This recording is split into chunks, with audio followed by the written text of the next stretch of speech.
Bonsoir tout le monde, au Bénichou. Akera Fama Doni, Akera Wati Kungunie, tu me voyager là. Akila nye kalo kel ni koke voyager là. Nanara Beni ni konouye. Nga kle là-bas voyager là, on m'a se kan permettre ka vidéo ke kata kanga tracé kunga cha. Nga voyager chara ka tu nyoko. Et voyager c'est un fait. Ni malin de l'extérieur ou nyoye. Et yoro la précisément no e Maroc. Maroc du chamambe ni ayokol do nyoye ni yensi gibaro nyoye. Minu fana be feka temeji kan ka taka ko fe na do nyoye. Mais au combat na foni ngono ambo ke wati were kumai. Mais ndomra fe be extérieur la nga foli ba bay. Vraiment obe villa geleala. Condition madafa. Mais Alissa au bon courage. Et puis amina na kuma mina folo. Kuma folo obe min bolo oye rencontre mino obe président Soumaïla Cissé oni ibeka ni nyoronche. No ibeka ka lanyini. Kabeke huis clos là ou fla drome nyoyen. Et aesgi aga tofle. Soumaïla be minda ibeka klo kampi. Atefo mo shiko. Sur la situation du pays, la situation sécuritaire du Mali, ani Kowero. Ne hakili la ni ebeka kanga mugonyini. Si ça no koni, agwana dans la côté befe. Boyorota bolota fantala, ani mugo tera ano bekla. Ani tuye mugo bekera tuye. Si ça, aero tuye minu foloka tuye kaka gato te kla. Ni koromatikeluye, abika nyeshu ulu de masisa. Anaka buwe ni ubika kominu ngana munu nyokonche o bebi na nada keneka. En tout cas, ni ibeka kanga mo reçoit bi na kanga mo rencontrer akanga ta grévisou de rencontrer. Cheminot fleno beka samana kola te ibeka, il s'en fout. Akanga olu de rencontrer hein. Moi cet homme là ne s'en fout du Mali, il s'en fout du Mali. Il ne veut pas le bonheur du Mali hein. Aka intérêt be côté mi fait abo drone nyinina. Comme si ça non kololo bako gere bako abi mo wona nyina sesa ni mbe je ko bloqué do nyon kana ni postu kodo Soumaïla mo kote nunga postula ni demain kodo ambo faut te nunga demela. Il l'a dit et il l'a répété. Quand Ibeka reconnu, il ne l'a pas reconnu, il va jamais le reconnaître. Mais Ibeka de insistera depuis Soumaïla kunga voyager wakati mina a insistera elle des téléphones ga wele o ka be voyager la sekine ngana klela ka wele tukuni ko fuka nyogoyi de basio. Mimi na ko nyogoye konna na wori na fakabu. Kuma mimi na do akulo la ibeka te barakele ya afora ya mena c'est pas un travailleur, c'est quelqu'un qui s'en fout. Il s'en fout du Mali hein. ale mɔgɔ b'a ka intérêt dɔrɔn de la a ka denbaya dahirimɛ n'a yo o sabati ka ban dɔrɔn le reste là ne le regarde pas n'i y'a ye k'i ɲɛsin mɔgɔ o mɔgɔ ma a bɛ fɛ k'o utiliser pour un moment mais a ye wɔlɔ min dun Soumaïla y'o ɲɔgɔnna 100 de dun n y'o fɔ aw y'a mɛnna ne bɛ ka Soumaïla soutenir c'est sincère et c'est très sincère mɔgɔ min dalen don a la à 100% i bɛ ka kun ka dɔgɔ bɛɛ bɔra i bɛ ka kalama hali diinɛ ɲɛmɔgɔ minnu tun b'a kɔ o bɔra a kɔ a taara i ferekɛ karamɔgɔ kakalani minnu na sisan nɔ olu yɛrɛ a bɛn'u bila tɛmɛ nin ko in kɔni nin ye théâtre bɔ de ye i bɛ ka bolo quoi n'a kan ka mɔgɔ rencontrer grévistes minnu bɛ ka sa kɔngɔ la n'u bɛ ka sa minɔgɔ la minnu baramɔgɔw bɛ ka dɛsɛ ka balo cheminot minnu gɛnna ka bɔ u ka luwanse du kɔnɔ minnu dɔw yɛrɛ kuma sulen don hali sini a kan ka wuli ka t'olu de rencontrer hali minute kelen a t'a kɛ o mana bɔ yen an bɛna kuma Papa Mambi ka histoire kan hakili la cɛni min tun bɛ ka boli ko Karim n'a ka mɔgɔw taara a bagabaga n y'a interviewé don min na on a parlé Papa Mambi ye kuma min don da n k'a fɔ ninnu ye n y'a f'u ye apparemment u m'a mɛn a ko k'a ye Mali bila u ye ko siranya dɔrɔn tɛ dɛ a ka sécurité tun menacelen don Bilakoro vagabond taara f'a ka bureau la ka manamanakanw f'a ma ka d'a kan o vagabond ninnu ni Karim ka mɔgɔw bɛ baara kɛ ɲɔgɔn bolo olu b'u permettre la ka taa manamanakan fɔ Papa Mambi ma a ko k'a fɔ maliyɛnw ye k'u ka kangari da nin pouvoir ye i bɛ k'a nasomɔgɔw k'a ɲinɛ n'u kɔ a hakili t'u la a jigi t'u kan n hakili la soyons raisonnables soyons très raisonnables mɔgɔ min ko k'a ye Mali to ye a ka denbaya a jɛra o kɔ yan a ka nationalité malienne a y'o bɛɛ to yen e kelen kama ko uniquement pour qu'il soit tranquille a y'a dabɔ ko bɛɛ la Papa Mambi bɛ ko minnu kalama n'a kumana bi wallahi billahi ni Papa Mambi kumana bi ni ninnu dɔw ma taa kaso la jigilatigɛ b'u faga sani dugu ka jɛ comme u sirannen don ko la u wulila ka maalankolon dɔw bila ka nkalon tigɛ des journalistes bidons et des manamanamɔgɔninw k'u bila ka manamanakan fɔ Papa Mambi ma mais u tɛ min kalama Papa Mambi yɛrɛ ka fɔ la dɛ a ko kuma minnu bɔra tan kuma minnu b'u bolo nin tɛ hali o 10% ye o kɔrɔ a tɔba bɛ yen ani daramɛ 2 bɛɛ mɔgɔ min ko k'aw k'ale to yen a ka tranquillité kɔnɔ a fana b'aw to yen malgré les bêtises que vous avez fait aw ko k'aw tɛ o to yen a ka tranquillité kɔnɔ k'a fɔ a ka to k'o ko sɔgɔbɛ ni min bɔra a ko la o tɛna fɔ kɔ Dramé ka journal Le Sphinx a ye révélation minnu k'a kɔnɔna na nkalon kelen a t'a la avant que Dramé ne voyage mun ye Dramé lataga u ye bɛn de ɲɛsin a ma k'u b'a faga a ka mobili kɔnɔ u bɔra kalama joona u y'o contourné bien avant ça nin plateau kelen kan n y'a fɔ aw ɲɛna n ko a fɔra ko si nous on a un problème le problème que nous avons là ce n'est pas à un seul niveau fɔlɔ min bɛ yen ko Karim kɛlen bɛ ka Karim Keita le fils du président du pays o kɛlen bɛ ka vagabond dɔw sara commune 2 la Papa Mambi ka rapport la ani Dramé ka kuma fɔli la mɔgɔ minnu ye marifa ci Madu ka journal la u yera u dɔnna u identifiera o kɔnɔna de la ko ci bɔra sanfɛ ka na ko Papa Mambi ka Isuf Mangara ani Buwa Jara n'o ye ouverture média mɔgɔ 2 ye ko k'olu minɛ k'u datugu Madu ka ko kunkɔrɔ pour que Karim ko ka dɔgɔ quand Papa Mambi a refusé Dramé ka vocal n y'a bila n ka page kan a y'a ta lamɛn ko IBK ye ci bila ka bɔ sanfɛ ka na ko Papa Mambi bɛ sɔn ka nin k'ale la aw tulo bɛ na dɛ pour que ka walidenw minɛ k'u datugu ni barika t'ale den na barika bɛ ninnu na ni barika tun tɛ ninnu na sama sɔrɔ u taara kaso la mais Mali ko tɛ yan Mali ko ma ban fɔlɔ dɛ bilahi Mali ko ma ban wa a bɛ fɔ depuis n'Ala ka diɲɛ da ko masa kelen tile o tɛ diɲɛ ban élection waati ninnu bolila ka t'u da kɔfɛ u bolila mun kama parce que u b'a dɔn ko minnu b'u contre la ni bɛ ka kun cira dɔrɔn kaso direct don u bɛɛ bolila ka t'u dogo ka Madu ka journal ka affaire to sen na le type qui fait les sales affaires de Karim n'o ye Mohamed Bagayogo ye Mohamed Bagayogo n'a ka famille kun bolila ka taa Canada mais quand ils ont su qu'ils ont cru qu'ils ont maîtrisé la situation a n'a ka famille bolila ka na tuguni pour que ka essayer k'u yɛrɛ sécuriser mais Mali crime tɛ yan mɔgɔ o mɔgɔ fagara mɔgɔ o mɔgɔ torturera mɔgɔ o mɔgɔ minɛna nkalon kan nin bɛɛ affaire bɛ poyi u bɛ fɛ ka ko in lana ka Dramé lana diyagoya la u wulila ka nkalon tigɛ ko juge ye lettre ci Dramé ma lettre min cira Dramé ma a cira 2019 de konnana Dramé dume Francis bi côté ko ore kama ko banelo kana o be fait ka affaire ni juger ka Dramé incriminé ka Dramé criminé et ka Dramé mina ka datu fula ka o ere incriminé ka soro ka pama mi fana to tien donc on a al ni pouvoir wera nana o ba foko non ko affaire ko jugera ka ba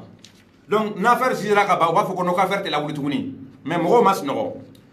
le lieutenant Mohamed Ouattara minanu no manamana ko lati aminanu bu bolo aka tani sanduru yebi tati ka mena sisi ka bo un vaillant soldat un jeune militaire un jeune officier ni e bara mi ke nor la aya kala kama ka soro su nyinga ay bara mi ke nor la na soro ninga mena ka manamana datu ka uniquement parce que obika sranye vifo ete cheni nani kala murikala ani islamia tabolote mais comme manabo ni ko nana amina na ye kelenkele ou ye mo menacer de mort à peu vous be afara ko brama min fagara brama so mo wulle no ku jo bibina nunu be nyinga wulu ko sarala o be nyinga boli ka jamana ibla brama so mo demsenu ko tokoro tu war mine ko wa ko tokoro tu mobili mine o tu tokoro fando e tokoro fan bete ko demsenu de wulla bi ka man kan wuli ka jo ko brama sara ko ka ko nyanyini wa uba ko nyanyini na wa ko nyanyini reference fo be ka war di do ma do be ku bangwar la donc oba ira ka fo nin ko inde nin ko ma hali damne donc si ça namina do affaire min ko nana ça o de aras dial ka affaire anga faras dial ani asetu o tun mana vocal kera vocal bora mais ko do be no minu ko dogole no mbola ngoti min kala ma ko sebe nin ko ina d'abord même il faut nyena minu be ka critiquer li ko nete ka kuma considère ngoti ka bo Nebolo, il est temps que vous essayez de comprendre les choses. Ni iye anye ka mwo musala ka seke ambe kote kelen fait. Aw ka erreur ambu kun. Ama permettre ka anye justifier pour ka nyon famia. Ama permettre ka kuma fami ba to ame nyon lame dugu kana ta yelana. Sinon dorénavant, chien vrai. Aye ko nyenyene ku don sana ka gringa do ko kono aw confetti. Dimanche do ne bora bisi faut 1h du matin ko fait nkelen ka me ko malankolo nunu fle ka wuli ka tanu ka mɔgɔw ye an wula ka tanya sɔrɔ u kunte faut 1h passer sous 1h passer an bora yi donc aw yɛrɛ bolo ni mɔgɔ min ma vidéo kɛ dɔrɔn o kɔrɔ ko o jitalen tɛ nin ko in na an taara Arasa fɛ yen ne ni Amadu Kati 24 taara Arasa fɛ yen an y'an sigi ka kuma an ye kuma na ko in kan sani an ka taara Arasa fɛ yen an n'anw hakilina taara mais an taalen a fɛ yen a ko kan ka ko ɲɛɲini n'a y'a sɔrɔ avocat taara ye ko ni avocat ma ta ye k'an bɛ avocat dɔ ta ye ko ni avocat taara ye fɛnɛ k'an bɛ jɛ ka avocat wɛrɛ ta ka d'a ma o ye Arasa ka kuma ye bu ninnu tun bɛ yen nɔ CDR mɔgɔ caman tun bɛ yɔrɔ in na ne hakili la o bɛɛ ye dɔ ye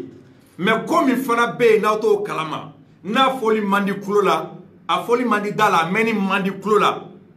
o ye Aras Dial min filɛ nin ye an bɛ wuli k'a dɛmɛ parce que il est jeune malien an bɛ wuli k'a dɛmɛ pour la liberté d'expression an bɛ wuli k'a dɛmɛ parce que ninnu bɛ molobaliya ni malankoloya min na a bɛ se ka se bɛɛ ma n'o tɛ an ni Aras Dial nin ka kɛlɛ tɛ kelen ye dɛ ah oui an ti kɛlɛ kelen na Aras Dial ka kɛlɛ avec entre lui et Suala a ye min kɛ tan o ye baara ɲumanba de ye parce que Suala ye molobaliya ni hakilintanya ani yɛrɛdɔnbaliya a y'o de kɛ ka Mamudu Diko sɛgɛrɛ ale ɲɔgɔn bila koro man kan ni malankoloya ko ninnu kɛ quoi Mamudu Diko ka sabara ka fisa n'ale ye a kana dan k'a bɛ pouvoir kɔ dɛ a kana dan k'a ni Bube bɛ tan dɛ Mamudu Diko ka sabara ka fisa n'ale ye Mamudu Diko ka samara sɛngɛlen fililen o ka fisa n'ale Suala baya ye donc Aras Dial ye min kɛ Suala kɛlɛli la a ye baara ɲumanba de kɛ an n'a bɛ ɲɔgɔn sɔrɔ o côté dɔrɔn de la sinon an ye élection wagati kɛ ne yɛrɛ tun bɛ ka ɲininka nin cɛnin a hakilina ye jumɛn ye a ka lutte ye jumɛn ye a ka kuntilenna ye jumɛn ye il n'est pas orienté il n'a pas de position fixe a ye nin wagati bɛɛ kɛ ka anw tantan hali k'an to marche la a tun bɛ wuli ka publication kolon k'an contre la mais n'an ma ɲɛ an b'a dɛmɛ ko dɔw de kama wa min kan ka don a tulo la an b'o don a tulo la a y'a ja a b'a mɛn a m'a ja a b'a mɛn fɛn min ye Aras Dial minɛli fana ye je crois i ye ko kɛ i ma ko kɛ loi de bɛ yen nɔ o loi in dɛ o dan ye wagati min ye an fana dan ye o ye n b'a fɔ ɲɛna vaillamment et hautement et sini n'o ye mercredi ye ni ala jɛra n'a ye anw ka musalaka an ka makuni an ka jɔli a dan ye sini 0 heure ye bilahi musalaka kan tɛ Mamoudou Diko ka mɔgɔw Bouye ka mɔgɔw malien o malien bɛɛ k'i kunkolo bi kan da la bɛɛ k'i sigi k'i préparer à partir de demain mercredi 0 heure ultimatum banna n'o bɔra ye jeudi don wallahi bilahi n bɛ ka kalaw ye le jeudi matin an bɛ taa labɔ soit an bɛɛ bɛ don ɲɔgɔn kan o kaso kelen kɔnɔna na malankoloya ni molobaliya ni an tɛ jɛn n'a ye bilen Mali tenutigiya Mali jalatigiya a tɔ kɛra molobaliya ye jalatigi ɲumanw olu ka yafa ma a malankolon de ko don minnu yɛrɛ mago ti foyi la ci dɔ ka bɔ sanfɛ dɔrɔn ka na a ye taa nin kolankolon kɛ u b'a kɛ jala nɔfɛ suala ɲɔgɔnna malankolonin bɛ se ka wuli ale bolo a ka kɛ nin bɛɛ ye n'i y'a ye ka dɔgɔnin bila ko la ale de b'o kɔfɛ dɔgɔnin yɛrɛ kɔni b'i n'a fɔ wulutigi wulu fatɔ bɛ cogo min dɛ o mana bila ka taa côté o côté fɛ a bɛ yen nɔ n'an siranna ninnu ɲɔkɔrɔ kɔ an yɛrɛ tɛ halala ye karamɔgɔ bɛ wulu ka kakalaya n'u ka jatoya la k'o kuma ti fɔ est-ce que ninnu yɛrɛ silamɛya d'abord n'i ko wajulu d'abord n ma kuranɛ kalan ka se yɔrɔ la n ye bɛrɛmatani kalan mais n'i ko wajulu fɔlɔ est-ce que ninnu kan ka wajulu kɛ Suala wo Bangoni Haidara wo ninnu si man ka wajulu kɛ parce que wajulu yɛrɛ sariya ye min ye mɔgɔ yɛrɛ man ka wajulu kɛ ko kuranɛ durusulen tɛ mɔgɔ min kunkolo la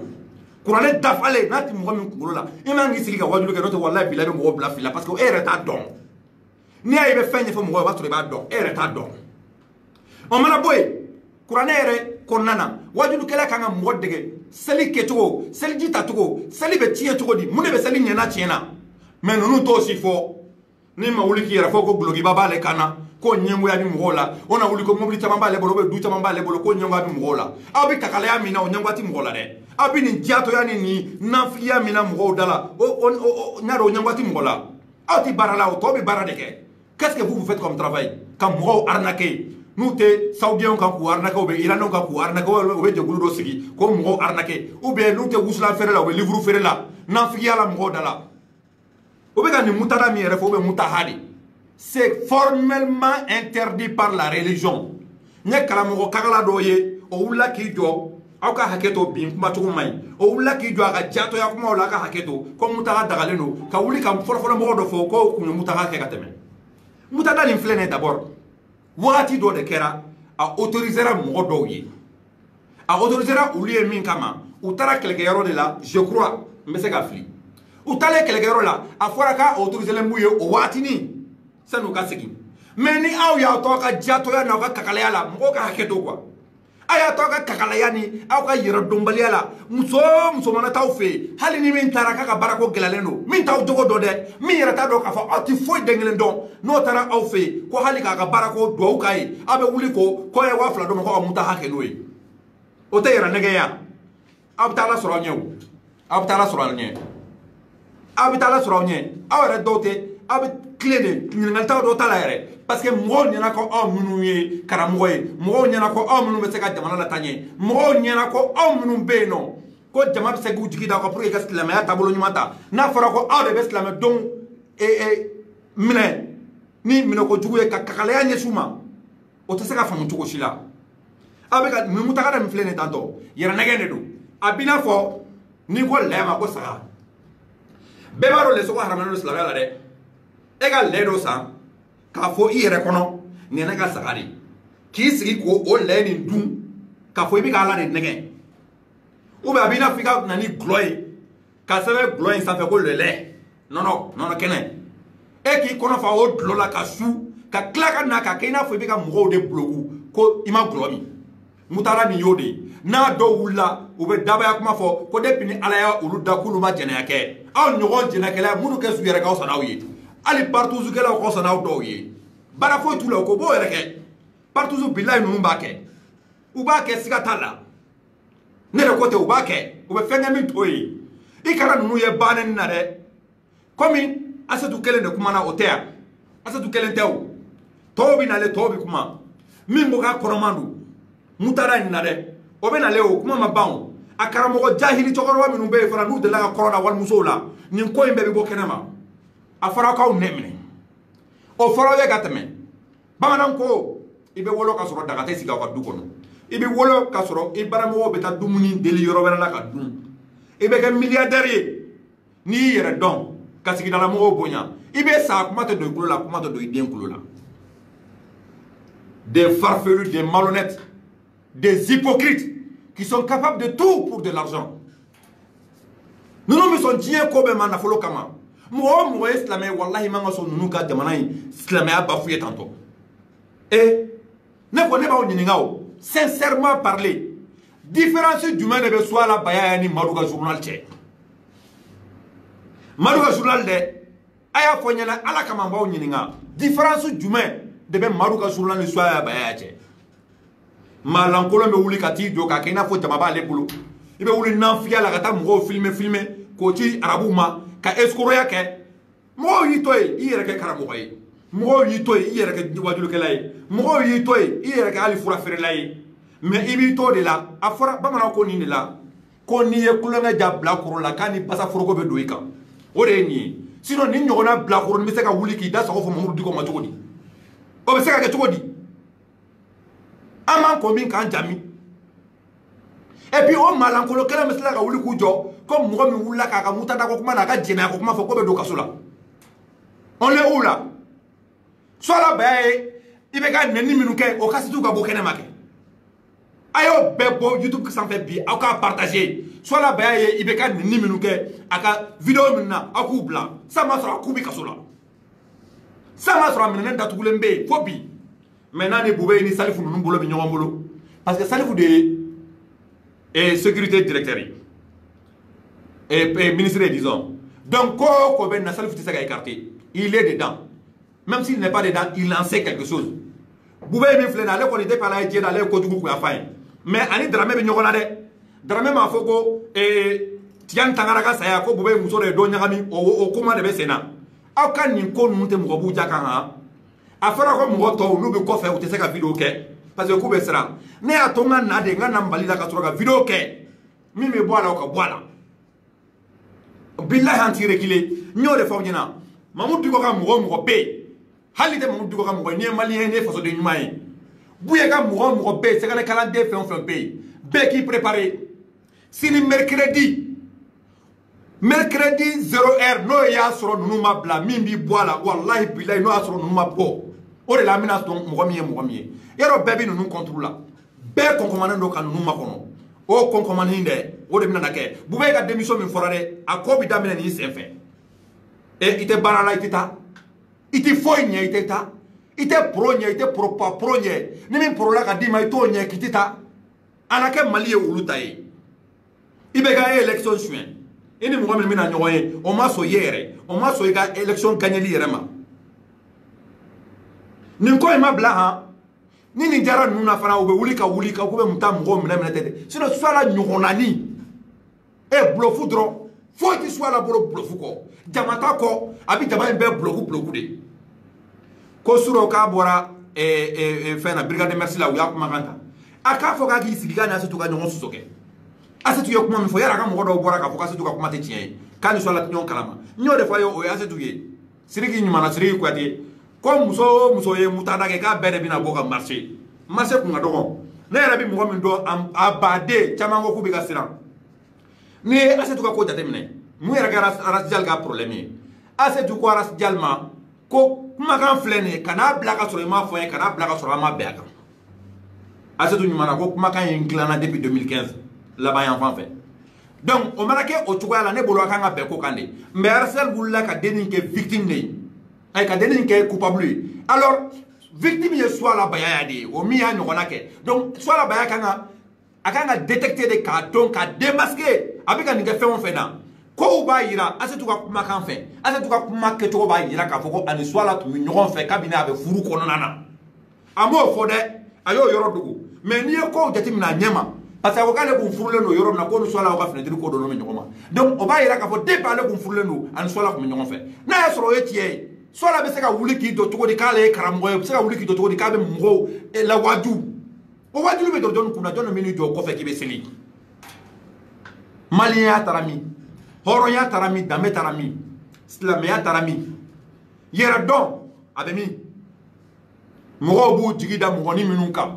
ko nunu yuka mogoye kambe seli nunu kofe kambe islamia tani wallahi arabu kana malla halisa walma malion ka tu mogo min bi islamia nyedon min be se ka islamia kalawye sinon ni escroc nu tere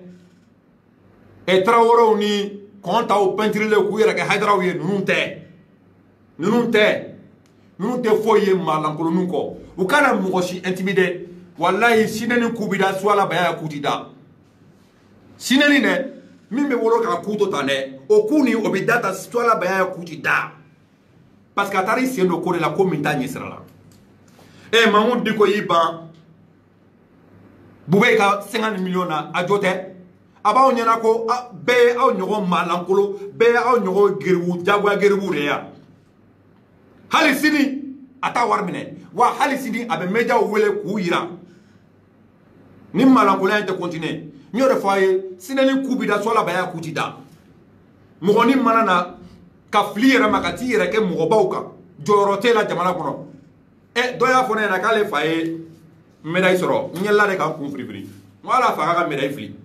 médaille min taraka di ni malankolo ni numa o nyona médaille ko ni nafa fo itala mali médaille ko président wera mi mina ni médaille bebe annulé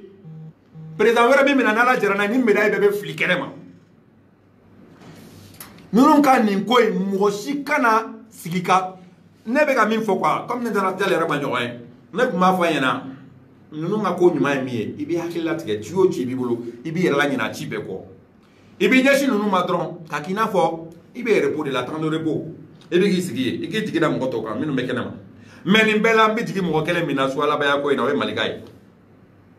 ni tigina malikala mbi tigi yera la doni parce que wati do la ne kunyana ko an ni so ala bi kele kele na wati do la ne kunyana ngani on be ko tegele fe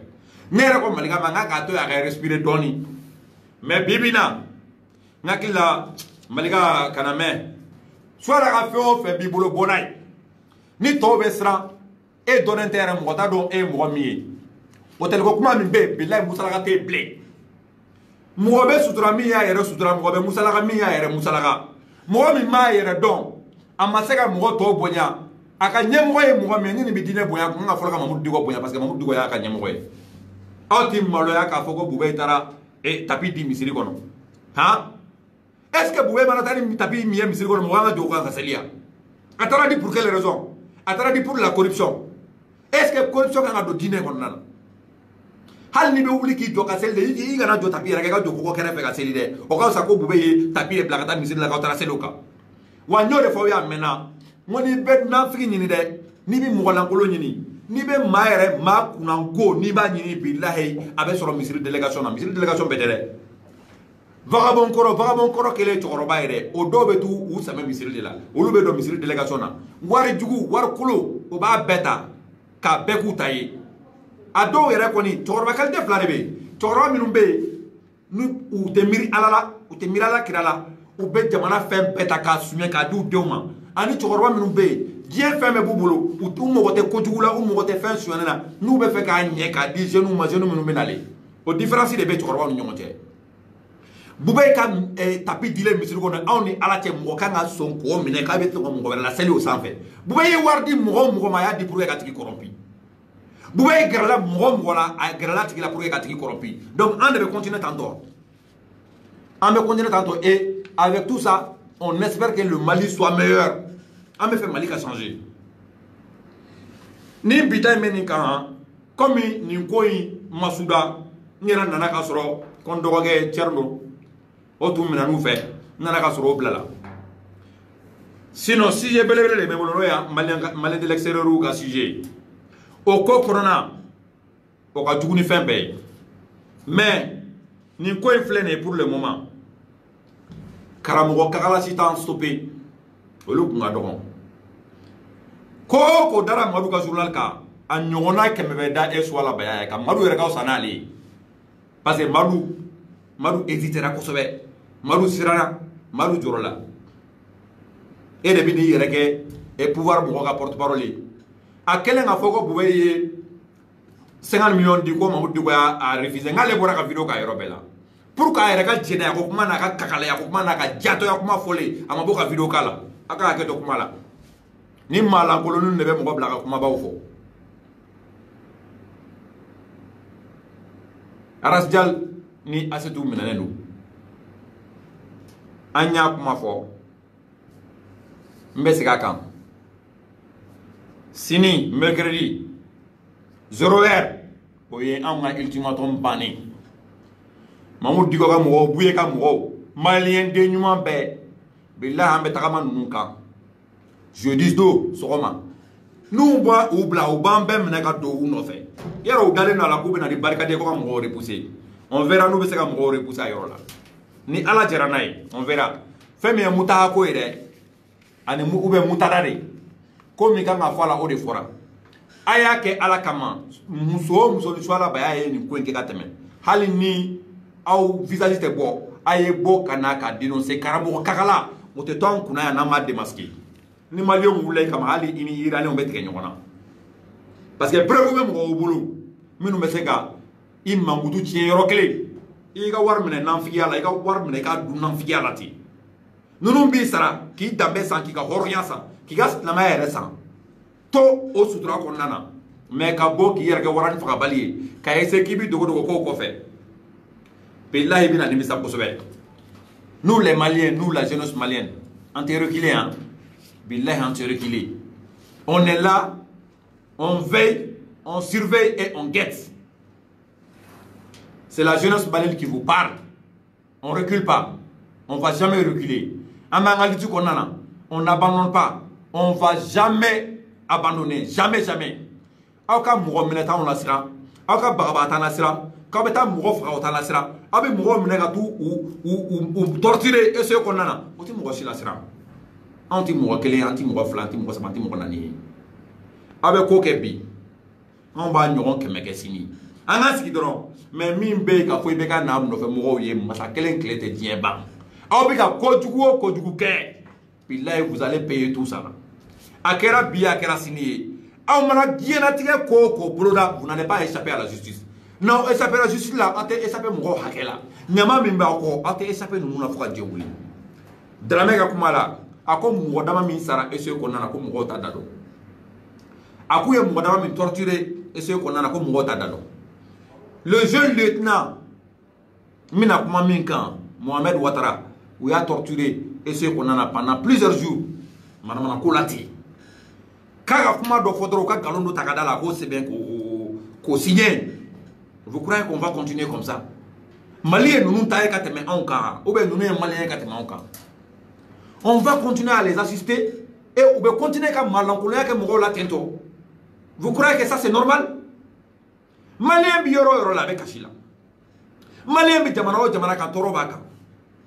Malien minnu bɛ jamana kɔnɔ Mali kɔnɔ yan n'a fɔra k'olu fara tɛ se ka lafiya u tɛ se ka ɲinakili an b'o faamuya cogo di an b'o faamuya cogo di n y'a fɔ n bɛ segin a yɔrɔnin kan minnu bɛ k'a fɔ ko ne ma bɔ nin ko in na ko Arasa ma bɔ nin ko in na a ye to ka kow ɲɛɲini ko CDR mɔgɔ ma bɔ a ye to ka kow ɲɛɲini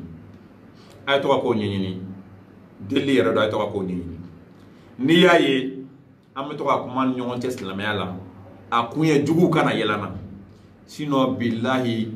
n'an k'an b'aw waraka wagatinin kelen don mais an taala deli la n y'o de fɔ Kati ye Kati 24 la dernière fois où il a fait sa vidéo n k'a ma mɔgɔ dɔw bɛ yen olu bɛ an ka côté la n'olu ye ko kɛ i bolo da i dusu kan i k'u to yen o ni minnu bɛ jɛkulu kelen na an bɛ ci bila olu ma u ka kuma u fɛ a dɔw ta ye erreur ye dɔw ta ye tugubantiya ye hali ni min y'i tugu k'a kɛ jɛɲɔgɔnya kama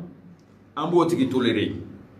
mais an ni minnu tɛ hakilina kelen an ni minnu tɛ lutte kelen na f'u bɛ mɔgɔ escroquer ni mɔgɔ ɲagami la ka wuli ka chantage kɛ mɔgɔw la ka wariw minɛ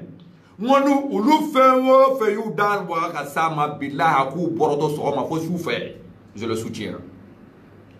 an ni escroc si tɛ kɛlɛ la an ni nanfili si tɛ kɛlɛ la an ni arnaqueur si tɛ kɛlɛ la an b'an ka kɛlɛ min na o ye faso kɛlɛ de ye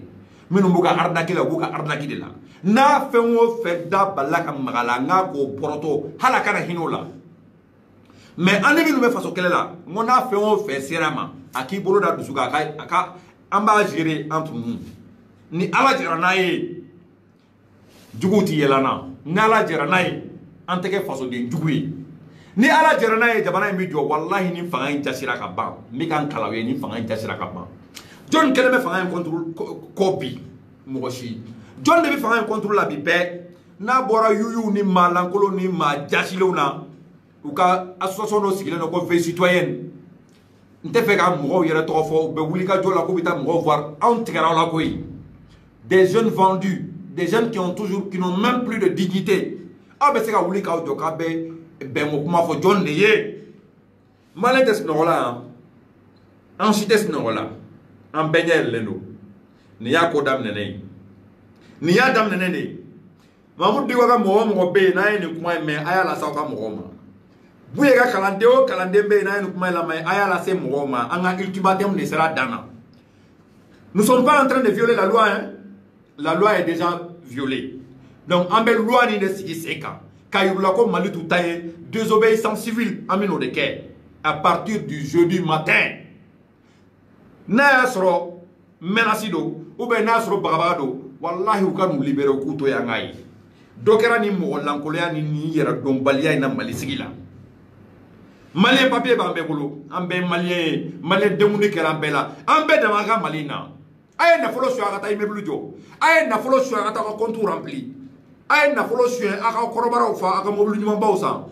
mais an ka hakɛw ye min ye n'an m'o to ye bi a bɛ tila k'o bila an ye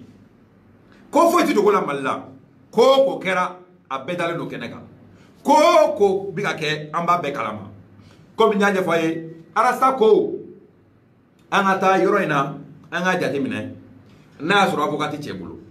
n'avocat b'a bolo fɛnɛ n'an bɛ avocat min ta ka d'a ma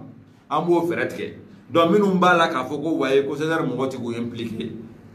kɛlɛ bɛɛ tɛ o sanfɛ kɛlɛ ye kɛlɛ bɛɛ tɛ vidéo kɛ ye kɛlɛ bɛɛ tɛ pangapuruti ye o fɔra aw y'a mɛnna kɛlɛ tɔgɔtigi bɛ yen kɛlɛ cɛfarin bɛ yen minnu bɛ kɔfɛ u n'u bɛ vidéo kɛ ne t'aw critiquer a caman bɛ yen bilahi n b'u fo k'u waleɲuman dɔn extérieur mɔgɔ minnu bɛ vidéo kɛ dɛ n b'a caman fo ka d'a kan jɔyɔrɔ b'u la tiga toli kelen o de bɛ tiga tɔw tiɲɛ extérieur mɔgɔ caman de bɛ yen minnu ka wulikajɔ nafa b'a la dɔw yɛrɛ tɛ vidéo kɛ dɔw bɛ sɛbɛnni kɛ dɔw tɛ sɛbɛnni yɛrɛ kɛ dɔw yɛrɛ dogolen bɛ anw kɔfɛ ni n ko dogolen b'an kɔfɛ u bɛ fɛnw partage an ma an n'u bɛ jamana ko kuma kɛ o baro yɛrɛ senfɛ an bɛ hakilina ɲumanw sɔrɔ an bɛ bɔ ko dɔw kalama an tɛ min kalama a bɛɛ tɛ comme vidéo kɛ yɛrɛ kɛra tɔgɔ ɲini sanga ɲini wari ɲini gosili mɔgɔlankoloya mais bɛɛ b'i ye bɛɛ b'i ye bamananw ɲuman na ko ni kɔɲɔmuso donna du kɔnɔ a cɛla la k'a jogo k'a makɔnɔ kɛnɛ ma n'i mɛnna i ma bɔ walahi a bɛ don i nɔfɛ o de ye anw ta ye presse ko tɛ anw bi yan tant que an bɛ nina an ka lutte in ça continue tant que an bɛ vie la maliyɛn den minnu bɛ yen ko tɔɔrɔ b'u kan bilahi an b'an ka dɛmɛ d'u ma an ka dɛmɛ mana kɛ dɛmɛ sugu o sugu ye an b'a d'u ma n y'o de fɔ aw ye an ɲɛ bɛ nin gouvernement mɔgɔ minnu na vesti b'a don guloki b'a don boli b'a la Mali télé la ninnu tɛ foyi ye ka tɛmɛ aw kan k'u to aw âge la ils étaient quoi ils avaient quoi ils occupaient quel poste et maintenant même là où ils sont là à part voler la richesse du pays ils ont quoi à part nous voler là ils ont quoi ne mana miiri yɛrɛ k'a fɔ ninnu b'u profiter ka taa ozone ta ka na n'a ye ka bɔ Maroc ko ka n'a ye an ka goudron furan ça c'est entre parenthèses a bɛ jigila misɛnya de goudron jumɛn de bɛ Mali la k'o bɛ furan goudron jumɛn de bɛ Mali la k'o bɛ ko goudron jumɛn de bɛ Mali la k'o bɛ nettoyer aw taara société ta ka na minnu fɛ yen u ka carré 100% ou 200% a bɛɛ de goudronnen don goudron bɛ se ka fura yen nɔ goudron m'anw fɛ yan wa maliyɛnw n bɛ ka funteni ka taa fɛ hakili la an bɛ ɲɔgɔn bila nin yɔrɔ in na ni min bɔra nin ko in na a y'a fɔ ɲɔgɔn ye aw ka vidéo in partage ɲɔgɔn ye aw ka kibaruya da ɲɔgɔn tulo kan an ka ultimatum dan ye mercredi 0h ye mercredi 0h parce que u minɛna min na kuma yɛrɛ tɛ ka fɔ o la a fɔra dɔrɔn ko ci bɔra sanfɛ ko ka na ko kuma ma fɔ fɔlɔ donc min bɛ fɔ an ɲɛna bɛɛ k'i sigi k'i pɛrɛ bɛɛ k'i préparer bɛɛ k'i préparer bientôt an bɛ segin ka na ni vidéo wɛrɛw ye bon n ka foli bɛ mɔgɔ caman ye bon n tɛna se ka bɛɛ tɔgɔ fɔ y a des gens minnu ye wulikajɔ kɛ caman ye video kɛ nin ko in na